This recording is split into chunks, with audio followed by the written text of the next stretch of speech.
Hi guys, nasubukan niyo na bang mag-adventure na wala sa plano? Kung wala pa, shit, panoorin niyo to. Ang trip na pala namin dito guys ay mag-fishing. Pero di namin alam kung bakit dito kami napunta. Nagpasubok-subok kami sa kasagbutan.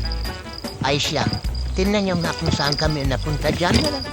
Andun kami sa Adamuhan. Di ko alam kung tama ba ito napuntahan namin. Ay nako, iwan ko ba sa tour guide na nauna na yan?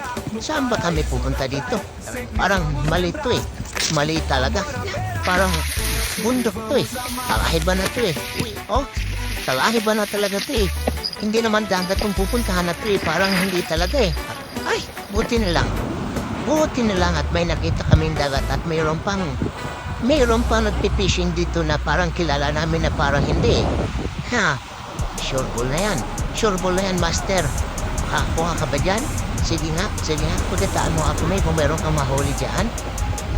Napakaganda parang spots to dito, guys. Ang dami parang mahuli isda dito. Oh, yan oh. Yan sa area na yan. Yung mga tao dyan na nagpipishing, ang dami pala nilang nahuli. Kaya nang kumbaga sila dyan. Sabi nila marami silang nahuli. Nandyan, dito ang spot na to, parang gusto na pumesto dito. Pwesto na tayo. Ihagis na yan. Para malaman natin kung may hulog ay mahuhuli ba tayo. Oh, natin yung mga kasama natin, mga Pilipino dyan na napipishing din. Oh, namin na yan. Nakarami na yan sila. Kanina pa umaga yan. Marami na yan. Marami nang huli yan sila. Oh, ha? Oh, sige. Huli na tayo dyan.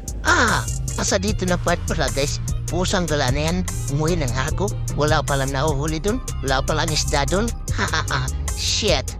Bye-bye.